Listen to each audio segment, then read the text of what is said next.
नमस्कार दोस्तों, सुरेन हिंदी क्लास में आज हम पढ़ेंगे आरपीएससी व्याख्याता भर्ती 2022 के पाठ्यक्रमानुसार कुछ प्रश्न। आरपीएससी व्याख्याता हिंदी जो अभी होने वाला है पेपर, उसके पाठ्यक्रम के अनुसार जो है हम कुछ प्रश्न जो है वो यहाँ पर पढ़ेंगे। जिनके प्रश्न महत्वपूर्ण डाल दिए हैं वो प्रश्न इसमें बहुत कम शामिल किए हैं, नए प्रश्न है अलग से, और इससे ये पता चलेगा कि प्रश्न किस शैली में आता है, उसी शैली में जो है वो प्रश्न बनाया हुआ है। डायरी लेखन की विशेषता नहीं है, स्पष्ट कथन है, आत्मीयता है, निकटता है, असंबद्धता है। देखिए, शब्द से पता चलता है असंबद्धता। संबद्धता का मतलब होता है निकटता होना आपस में, पंक्तियों की, वाक्यों की। तो असंबद्धता जो है वो इसमें विशेषता में शामिल नहीं हो सकता है, तो ये इसका उत्तर हो जाएगा। दूसरा प्रश्न है स्थायी भाव से संबंधित। निम्नलिखित में से स्थायी भाव के बारे में कौन सा कथन सही नहीं है? तो स्थायी भाव जो होता है रस के अंदर, यह रस का प्रमुख अवयव है, ये सही है। यह हरेक सहृदय के अंतःकरण में स्थित रहता है, ये भी सही है। स्थायी भाव ही रसत्व को प्राप्त होता है, ये भी सही है। प्रतिकूल परिस्थितियों में यह तिरोहित हो जाता है, ये स्थायी भाव से संबंधित कथन गलत है। परिस्थितियां कैसी भी हो, अनुकूल हो, प्रतिकूल हो, ये तिरोहित नहीं होता है, गायब नहीं होता है, तो ये रहता ही है। तो ये कथन जो है वो इसमें गलत है, लिखा हुआ है। तीसरा प्रश्न है निम्न में से किस शब्द में एरा प्रत्यय नहीं है? ये प्रत्यय से संबंधित प्रश्न है। प्रत्यय जब किसी शब्द में जुड़ता है, ये ध्यान दे लेना, प्रत्यय का प्रश्न आएगा। प्रत्यय इसी तरह के प्रश्न आजकल आते हैं कि प्रत्यय जब किसी शब्द में जुड़ता है तो उस शब्द का अंतिम स्वर हट जाता है और प्रत्यय उसमें जुड़ जाता है। देखिए, घनेरा, घना इसमें मूल शब्द है, घना का आ जो है वो हट जाएगा और एरा जुड़ेगा तो घनेरा शब्द बनेगा। इसी तरह सांप में एरा जुड़ा सपेरा, सवेरा जो है वो इसमें एरा प्रत्यय नहीं है। ममेरा, मम में एरा जुड़ा तो ममेरा हो गया। मूल शब्द बचना बहुत ज़रूरी है, तो इसलिए ये जो है सवेरा में एरा प्रत्यय नहीं है। रीति काव्य की भूमिका ग्रंथ के रचयिता कौन है? तो रीति काव्य की भूमिका ग्रंथ जो है वो डॉक्टर नगेंद्र हैं। इनमें से किस विकल्प के सभी शब्द परस्पर पर्यायवाची नहीं हैं? यानी परस्पर पर्यायवाची नहीं है सभी शब्द। तो देखिए, हमें वो शब्द देखना है जिसका हमें पता ही नहीं है। देखिए, जिनका पहले पता है, पाषाण पत्थर होता है, कच बाल होते हैं, पांचाली द्रौपदी होती है, मयूर मोर होता है। अब इसमें देखिए, ये यदि हमें नहीं पता है तो ये या ये, इनमें से किसी एक का तो पता होना चाहिए। सिलीमुख जो है मुझे पता है भंवरे का पर्यायवाची शब्द होता है, और मयूर मोर होता है, तो निश्चित रूप से ये इसमें हो जाएगा। यदि इनमें से किसी एक का भी हमें ध्यान है तो हमें पता चल जाएगा कि भाई इनमें से कौन सा नहीं है। तो इसमें 3-3 के जोड़े आएंगे, ये 4-4 के, तो किसी एक तो सरल शब्द होते हैं, फिर बाद में कठिन में से किसी भी का भी हमें यदि पता चल जाता है तो उसमें लगभग आइडिया जो है वो हो जाता है। सरकारी प्रतिष्ठानों द्वारा सामान आपूर्ति या निर्माण आदि कार्यों हेतु इनमें से कौन सा पत्र समाचार पत्रों में प्रकाशित किया जाता है? तो ये सरकारी प्रतिष्ठानों द्वारा सामान आपूर्ति के लिए या निर्माण के लिए निविदा जो है वो तैयार की जाती है, जो पत्र में प्रकाशित होती है। निम्नलिखित में से किस विकल्प के सभी शब्द शुद्ध हैं? शुद्ध शब्द जो है वो इन्होंने पूछे हैं कि सभी शब्द जो है वो शुद्ध किस विकल्प में हैं। तो इसमें देखिए, ये अध्यात्म नहीं, इक जुड़ गया है तो आध्यात्मिक होगा। प्रारंभ में आ हो जाता है, इक जुड़ गया तो। श्रृंगार में र और री दोनों नहीं आते हैं, ये हमें पता है। सन्यासी भी गलत लिखा हुआ है, मृत्युपरांत भी गलत लिखा हुआ है। किसी को कोई डाउट हो तो प्रश्न फ़ोन करके पूछ सकते हैं, क्योंकि मैसेज से क्लियर नहीं होती है बात, लिख भी नहीं पाते हैं। तो इसमें मृत्युपरांत में बड़ा ऊ आएगा, और सन्यासी में आधा न भी आएगा, 2 बार आधा न आएगा। और यहाँ पर व्यावसायिक और शुद्धिकरण, करण प्रत्यय जब किसी शब्द में जुड़ता है तो उसकी मात्रा बड़ी है तो बड़ी रहेगी, और छोटी है तो बड़ी हो जाएगी, ये ध्यान रखना। और नहीं है तो लग जाएगी। जैसे निज शब्द में मात्रा नहीं है लेकिन करण जुड़ेगा तो इसमें मात्रा लग जाएगी बड़ी, निजीकरण। जैसे वर्ग शब्द में, ये देखिए, वर्ग शब्द में ई की मात्रा नहीं है, लेकिन यदि करण जुड़ेगा तो ई की मात्रा लग जाएगी वर्गीकरण। ठीक है, यानी मात्रा है तो ठीक है, बड़ी है तो ठीक है, छोटी है तो बड़ी हो जाएगी, और नहीं है तो लग जाएगी। ये ध्यान रखना है कर्ण प्रत्यय में। तो इसमें सही शब्द जो है व्यावसायिक और शुद्धिकरण दोनों सही हैं। इसमें देखिए रिपोर्टाज से संबंधित प्रश्न है, निम्नांकित में से कौन सा कथन सही नहीं है। तो रिपोर्टाज आंखों देखी कानों सुनी घटना पर आधारित होता है, कल्पना पर नहीं, ये सही कथन है। रिपोर्टाज लेखक को पत्रकार और कलाकार की दोहरी भूमिका निभानी पड़ती है, ये भी सही है। रिपोर्टाज में तथ्यों के साथ ही भाव प्रवणता भी रहती है, ये भी सही है। रिपोर्टाज में कथा तत्व नहीं होना चाहिए, ये कथन गलत है। क्यों नहीं होना चाहिए? रिपोर्टाज एक साहित्यिक विधा के रूप में यदि उपस्थित हो रही है तो रिपोर्ट को साहित्यिक विधा में लिखना रिपोर्टाज है, साहित्यिक शैली में लिखना रिपोर्टाज है। तो वो यदि साहित्यिक विधा में परिवर्तित होती है रिपोर्ट, तो फिर उसमें कथा तत्व भी होता है। ये देखिए डायरी लेखन के विषय में कौन सा कथन सुसंगत नहीं है। तो डायरी विषय के लेखन में एक प्रश्न, पहला प्रश्न आ गया है। दूसरा प्रश्न है ये कि इसमें तात्कालिक संवेदनात्मक भावों की अभिव्यक्ति होती है, इसमें समय और स्थान के संदर्भ में अभिव्यक्ति दी जाती है, इसमें लेखक के आत्मीय गुण तथा प्रवृत्तियों की अभिव्यक्ति होती है।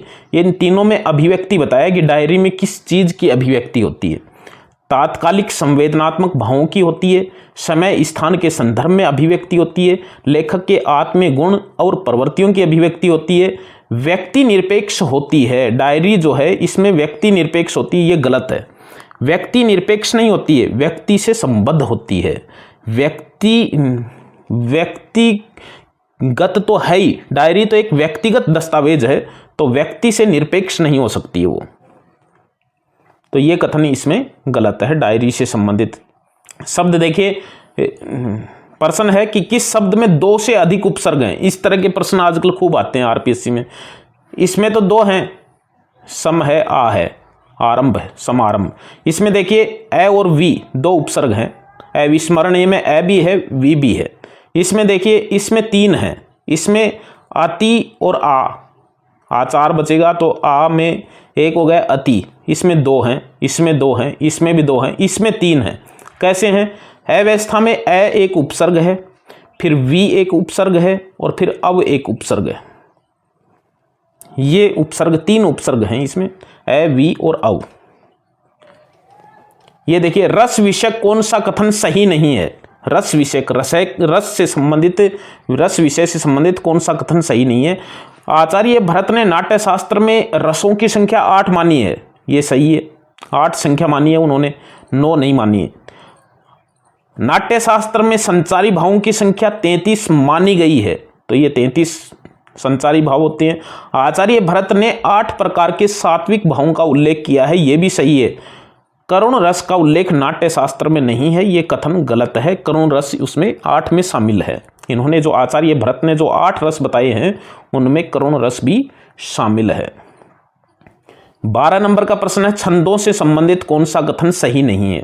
देखिए चौपाई मात्रिक समछंद है, ये सही है। प्रत्येक चरण में 16 मात्राएं होती हैं। दोहे के विषम चरणों में 11-11 मात्राएं होती हैं, ये कथन जो है वो गलत है। अब ये इसका उत्तर हो जाएगा। दोहे के विषम चरणों में 13-13 मात्राएं होती हैं और सम चरणों में 11-11 मात्राएं होती हैं। प्रारंभ में जगन नहीं होता है दोहे के अंदर। ये देखिए ये कथन गलत है। विषम चरणों में 13-13 मात्राएं होती हैं। हरि गीति का छंद में 12 और 16 मात्राओं पर यति होती है। कुल 28 मात्राएं होती हैं एक चरण में, 16 और 12 मात्राओं पर यति होती है। इसमें देखिए उल्लाला एक मात्रिक छंद है जिसके प्रत्येक चरण में 13 मात्राएं होती हैं, ये भी सही है। तो ये दोहा वाला स्पष्ट रूप से गलत है। इसमें विषम चरणों में 13-13 मात्राएं होती हैं। इनमें से किस कवि का संबंध तीसरा सप्तक से है? तो ये सर्वेश्वर दयाल सक्सेना जो है वो तीसरे सप्तक के कवि रहे हुए हैं। निम्नलिखित में से कौन सा कथन यही सच है कहानी के संदर्भ में असंगत है? प्रश्न देखिए, निम्नलिखित में से कौन सा कथन यही सच है कहानी, जो मन्नू भंडारी की है, जिस पर रजनीगंधा नाम की फिल्म भी बनी है, और इस कहानी से के संदर्भ में असंगत है। तथ्यात्मक प्रश्न आजकल कम पूछे जाते हैं, अवधारणात्मक प्रश्न ज़्यादा पूछे जाते हैं। ये देखिए असंगत कथन कौन सा है? इस कहानी में कर्तव्य और भावना का द्वंद्व दिखाया गया है। कर्तव्य और भावना का द्वंद्व है। इसमें मनोविश्लेषण की प्रधानता है। ये देखिए तीसरा कथन देखिए, इसमें आंचलिकता का प्रभाव गहराई से है, तो ये इसका उत्तर हो जाएगा। ये कथन इससे संबंधित नहीं है। आंचलिकता का तो प्रभाव ही नहीं है, गहराई से का तो कोई मतलब ही नहीं है। तो आंचलिकता का प्रभाव गहराई से है, ये कथन इससे संबंधित नहीं है, असंगत कथन है। अस्तित्ववादी विचारधारा का समावेश भी इस कहानी में है। तो ये कर्तव्य और भावना का द्वंद्व है, मनोविश्लेषणवाद भी है और अस्तित्ववादी विचारधारा का भी इसमें समावेश है। व्यक्ति प्रधान भी है, ये जो कहानी है ये व्यक्ति प्रधान भी है। काव्य गुण से संबंधित कथन सही नहीं है। काव्य गुण से संबंधित कथन नहीं है, सही नहीं है। माधुर्य गुण में कठोर एवं संयुक्त अक्षर वाले वर्णों का प्रयोग नहीं होता, ये सही है। ओज गुण वीर विभत्स एवं रौद्र रस में पाया जाता है, ये भी सही है। प्रसाद गुण केवल शांत रस में पाया जाता है, ये गलत है। ये देखिए प्रसाद गुण तो सभी रसों में पाया जाता है और इसमें लिखा हुआ है केवल शांत रस में पाया जाता है, तो ये कथन जो है वो गलत है। अगला कथन है प्रसाद का शाब्दिक अर्थ, शाब्दिकार्थ निर्मलता और प्रसन्नता है, ये सही है। निम्नलिखित में से कौन सा वाक्य शुद्ध है? शुद्ध वाक्य कौन सा है? प्रश्न है इसमें, मेरे को 100 रुपये की आवश्यकता है, ये गलत है क्योंकि इसमें आएगा मुझको, मुझे 100 रुपये की आवश्यकता है। गुरुजी के ऊपर श्रद्धा रखें, यह कथन भी गलत है क्योंकि गुरुजी के प्रति श्रद्धा रखें, ऊपर नहीं। हवा ठंडी हवा चल रही है, ये भी सही है, ये सही है वाक्य। ठंडी हवा चल रही है, ये सही है। यदि इसको गलत लिखना हो तो हवा ठंडी चल रही है, ऐसे भी लिख सकते हैं। मैंने बहते हुए पत्ते को देखा, ये भी गलत है। मैंने पत्ते को बहते हुए देखा, न कि बहते हुए पत्ते को देखा, तो इसमें ये भी गलत है। तो इसमें सही वाक्य बताना है ठंडी हवा चल रही है। कौन सी रचना पद्माकर द्वारा रचित नहीं है? तो देखिए कवि कुल कल्पतरु जो है ये चिंतामणि की एक रचना है और हमने खूब पढ़ी होगी, प्रश्न भी इसका खूब आता है। जगद विनोद इनकी रचना है, पद्माभरण रचना है। हिम्मत बहादुर विरुदावली जो है वो भी पद्माकर की रचनाएं, तीनों ही महत्वपूर्ण पद्माकर की रचनाएं हैं। 18 नंबर का प्रश्न है, निम्न में से कौन सा कथन गलत है? गलत कथन कौन सा है? नंददास की रास पंचाधाई रोला छंद में लिखी गई है, ये सही है। रहीम की नगर शोभा में नगर का संकुचित वर्णन है, ये भी सही है। पुष्प की अभिलाषा की रचना माखनलाल चतुर्वेदी ने की है, ये भी सही है। कला और बूढ़ा चांद की रचना निराला ने की है, ये गलत है क्योंकि कला और बूढ़ा चांद जो है ये 1959 में प्रकाशित कला और बूढ़ा चांद पंत की रचना है, जिसको 1960 में साहित्य अकादमी पुरस्कार भी मिल गया था। फिर उसके बाद में इनको चिदम्बरा के लिए ज्ञानपीठ पुरस्कार भी मिला हुआ है। तो 1960 में ही इनको जो है ये 1 साल बाद में साहित्य अकादमी मिल गया था। अपनी धरती अपने लोग किसकी आत्मकथा है? अपनी धरती अपने लोग 3 भागों में प्रकाशित रामविलास शर्मा की एक आत्मकथा है। प्रश्न देखिए, निम्न में से कौन सा कथन असंगत है? असंगत कथन कौन सा है? श्रृंखला की कड़ियां महादेवी वर्मा जी के समस्या मूलक निबंधों का संग्रह है, ये सही है। विष्णु प्रभाकर द्वारा रचित आवारा मसीहा शरत चंद्र चट्टोपाध्याय की जीवनी है, ये भी सही है। प्राणचंद चौहान रीतिकाल के प्रमुख कवि हैं, ये गलत है। ये गलत है क्योंकि प्राणचंद चौहान जो है वो राम काव्य धारा के कवि हैं। हनुमान नाटक इनकी रचना है और ये रीतिकाल के नहीं बल्कि भक्ति काल के प्रमुख कवि हो गए, राम काव्य धारा। ये देखिए हिंदी साहित्य 20वीं शताब्दी नंद दुलारे वाजपेयी का आलोचना ग्रंथ है, ये भी सही है और इसका प्रश्न भी खूब आता है। हिंदी साहित्य 20वीं शताब्दी नंद दुलारे वाजपेयी का आलोचना ग्रंथ है। प्रश्न देखिए 21 नंबर का, कबीर के निर्गुण पंथ का आधार भारतीय वेदांत और सूफियों का प्रेम तत्व है। यह विचार किसका है, यानी ये कथन किसका है? कबीर के निर्गुण पंथ का आधार भारतीय वेदांत और सूफियों का प्रेम तत्व है, आचार्य रामचंद्र शुक्ल का कथन है। प्रकाशन काल के अनुसार निम्नलिखित रचनाओं का सही अनुक्रम है। प्रकाशन काल के अनुसार निम्नलिखित रचनाओं का सही अनुक्रम है। ये देखिए यशोधरा गुप्त जी की रचना है, सन 1932-33 की ये रचना है यशोधरा, क्योंकि 1930 में गांधी जी ने इनको राष्ट्र कवि के रूप में संबोधित किया था और फिर उसके बाद की ये रचना है 1932-33 की कहीं पर 32 लिखा होता है, कहीं 33 लिखा होता है। कामायनी 1936 की रचना है। कर्णप्रिया जो है वो 1959 में प्रकाशित हुई थी, जो धर्मवीर भारती की रचना है। और उर्वशी रामधारी सिंह दिनकर की रचना है, जो 1961 में प्रकाशित हुई थी। तो ये इसका कालक्रम जो है वो हो जाएगा। किस शब्द में ईन प्रत्यय है? तो इसमें देखिए, जमीन में नहीं, जहीन में नहीं, महीन में नहीं, ग्रामीण में है। ग्राम शब्द में ईन प्रत्यय जुड़ गया है। 24 का प्रश्न देखिए, प्रश्न हमारे यहीं पर समाप्त होते हैं।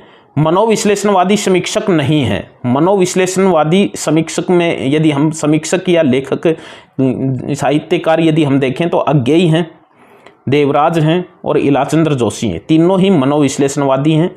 प्रकाश चंद्र गुप्त जो है ये प्रगतिवादी आलोचक है, न कि मनोविश्लेषणवादी। ये ध्यान में रखना हमें, प्रगतिवादी आलोचक हैं। अंतिम प्रश्न है, निम्न कवियों में श्लेष वर्णन और ऋतु वर्णन के लिए प्रसिद्ध है। श्लेष वर्णन और ऋतु वर्णन के लिए सेनापति जो है वो प्रसिद्ध हैं। सेनापति श्लेष वर्णन और ऋतु वर्णन के लिए प्रसिद्ध है। ये कुल 25 प्रश्न थे जो पाठ्यक्रमानुसार हैं। हम कल फिर मिलेंगे किसी अच्छे बिंदु के साथ। तब तक के लिए बाय।